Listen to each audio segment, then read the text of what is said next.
तो ये एपिसोड शुरू होता है एक डिटेक्टिव से जिसका नाम इनुगामी होता है, पर उसकी कार खराब हो जाती है और तभी वहाँ इनुगामी की क्लाइंट आती है और इनुगामी उसकी कार में बैठकर वहाँ से चला जाता है और उसकी क्लाइंट उसको बताती है कि उसने इनुगामी को इसलिए बुलाया है क्योंकि कुछ वक्त से उनके विलेज में कोई है जो जानवरों को बहुत ब्रूटल तरीके से मार रहा है और ये काम किसी इंसान का तो नहीं लगता और इस वजह से विलेज के लोगों के अंदर एक खौफ बैठ चुका है और वो इनुगामी से बोलती है कि वो बच्चों के सामने कोई ऐसी बात ना करे जिससे वो डर जाएं, नहीं तो वो स्कूल तक नहीं जाएंगे। इनुगामी बोलता है, मैं सब जानता हूँ मैम, आखिरकार मैं एक डिटेक्टिव जो हूँ। फिर वो उस लेडी के घर आ जाता है और घर के बाहर वो एक लड़के को देखता है जो कि खेत में काम कर रहा था और जब इनुगामी उसको आवाज देता है तो वो रुक जाता है और दोबारा काम करने लगता है। इनुगामी जब उस लड़के के बारे में उस लेडी से पूछता है तो वो बोलती है कि वो उसके बारे में बाद में बताएगी। अब शाम हो जाती है और इनुगामी हॉट स्प्रिंग के मजे ले रहा होता है और तभी वहाँ उस लेडी का बेटा आ जाता है और बोलता है, क्या मैं आपकी बैग को वॉश कर सकता हूँ? इनुगामी उसको बुला लेता है और उस लड़के का नाम युतारो होता है और वो इनुगामी की बैग को वॉश करते हुए उससे पूछता है कि आप टोक्यो से आए हो ना? इनुगामी हाँ बोलता है। तब युतारो बोलता है कि वो भी टोक्यो जाना चाहता है, पर ये बात आप मेरी मॉम को मत बताना। फिर इनुगामी युतारो से उस लड़के के बारे में पूछता है जो कि खेत में काम कर रहा था। युतारो बोलता है, आप डोरोतोबो की बात कर रहे हो ना? इनुगामी बोलता है, क्या ये उसका नाम है? युतारो बोलता है, नहीं, ये उसका निकनेम है क्योंकि वो कीचड़ और मिट्टी में रहता है और उससे अजीब स्मेल आती है, इसलिए हम उसको डोरोताबो बोलते हैं। अब रात को सोने का वक्त हो जाता है और इनुगामी उस लेडी से बोलता है, क्या आप डोरोतोबो को मेरी केयर के लिए रख सकती हैं? फिर अगले दिन वो लेडी डोरोतोबो को नए कपड़े देती हैं और उसको नहाने को बोलती हैं और डोरोतोबो नहा के रेडी हो जाता है और इनुगामी के लिए ब्रेकफास्ट लेकर उसके पास जाता है और ब्रेकफास्ट उसके सामने रख के वो जाने लगता है। तभी इनुगामी उसका हाथ पकड़ लेता है और बोलता है, मैं यहाँ किसी काम से आया हूँ। और डोरोतोबो बोलता है, मैं जानता हूँ कि आप किस काम से आए हो। पर इनुगामी बोलता है, तुमको कैसे पता? उस लेडी ने तो कहा था कि इसके बारे में बच्चों को नहीं पता। डोरोताबो बोलता है, मुझे ये इसलिए पता है क्योंकि सारी बॉडीज को डिस्पोज करने का काम मैं ही करता हूँ। और वो ये भी बताता है कि सारी घटनाएं मून की रात को होती हैं क्योंकि उसको बॉडीज अगले दिन मिलती हैं, तो हो सकता है कि अगले मून की रात को भी कुछ हो। तब इनुगामी अपने फोन में चेक करता है कि अगले मून की रात कब है और उसको पता चलता है कि 5 दिन बाद अगले मून की रात है और वो डोरोताबो से बोलता है, क्या तुम इन्वेस्टिगेशन में मेरी हेल्प करोगे? और डोरोताबो हाँ कर देता है। फिर डोरोताबो और इनुगामी साथ रहने लगते हैं और उन दोनों को साथ देखकर सबको अजीब लगता है क्योंकि कोई भी डोरोताबो के पास भी नहीं आना चाहता था और इनुगामी को डोरोताबो के साथ देखकर युतारो की जल जाती है।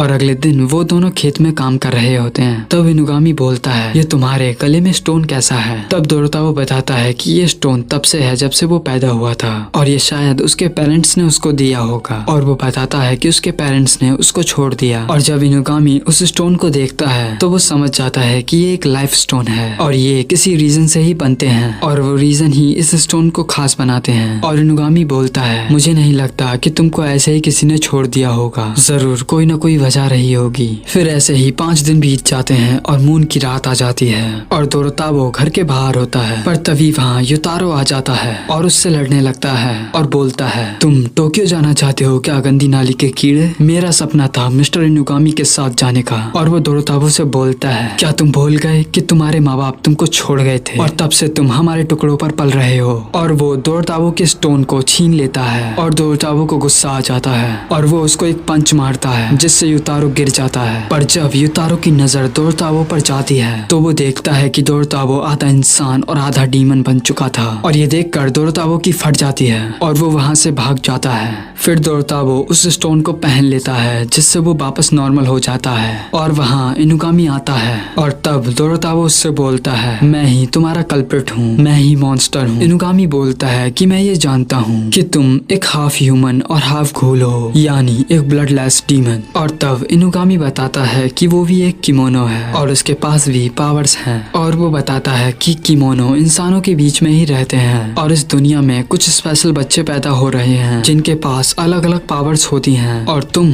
उनमें से ही एक हो। और वो बताता है कि तुम्हारा स्टोन तुम्हारी डीमन फॉर्म को कंट्रोल करता है ताकि तुम इंसानों पर अटैक न कर सको, पर कोई और है जो उन जानवरों को म्यूटेट कर रहा है और हमें उसका पता लगाना होगा। और दोरोताबो बोलता है कि इसका मतलब युतारो की जान खतरे में है क्योंकि वो डर कर जंगल की तरफ भाग गया था। फिर वो दोनों जंगल की तरफ जाते हैं और वहाँ युतारो को दो घूल घेर लेते हैं, पर तभी दोरोताबो और इनुगामी आ जाते हैं और वो उन पर अटैक करते हैं। और इनुगामी बताता है कि ये ऐसे नहीं मरेंगे, हमको इनका सर अलग करना होगा। और दोरोताबो आराम से उनका सर अलग कर देता है और तभी वहाँ वो डियर आ जाता है जिसने सभी जानवरों को मारा था और जानवरों को इन्फेक्ट किया था और वो दोनों उस पर अटैक करते हैं, पर वो उनसे बच रहा था। तभी इनुगामी उसकी नेक पर शूट करता है, पर वो डियर अपने आप को हील करने लगता है। तभी दोरोताबो अपने हाथ से उसका सर अलग कर देता है और वो डियर मारा जाता है। फिर वो दोनों युतारो को लेकर घर जाने लगते हैं। तब दोरोताबो बोलता है, अब मैं यहाँ नहीं रह सकता हूँ क्योंकि युतारो को पता चल चुका है कि मैं क्या हूँ और सब सारे इंसिडेंट का जिम्मेदार मुझे ही मानेंगे। और तब इनुगामी एक और बात रिवील करता है कि उसको हायर किया गया था दोरोताबो को मारने के लिए। और तब हमको पता चलता है दोरोताबो उस लेडी की बहन का बेटा है और उसको दोरोताबो का सीक्रेट पता था, पर उन इंसिडेंट्स को देखकर वो डर गई थी और उसने डिसाइड किया दोरोताबो को मरवाने का।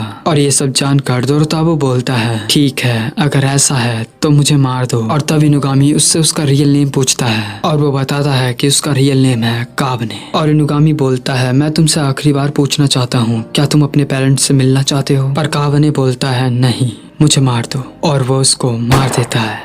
और इनुगामी युतारो को उसके घर छोड़ के जाता है और उस लेडी से बोलता है, मैं उस लड़के की बॉडी को ठिकाने लगा दूंगा। फिर हमको दिखाया जाता है कि कावने की आंखें खुलती हैं और वो बोलता है, मैं जिंदा कैसे हूँ? तब इनुगामी बताता है कि तुम एक डीमन हो और डीमन नहीं मरते। और इनुगामी उसको अपने साथ टोक्यो ले आता है और उसका ऑफिस एक स्टोर होता है जहाँ वो उसको कपड़े और एक परफ्यूम देता है। और तभी वहाँ दो बच्चे आ जाते हैं और ये एपिसोड यहीं खत्म हो जाता है।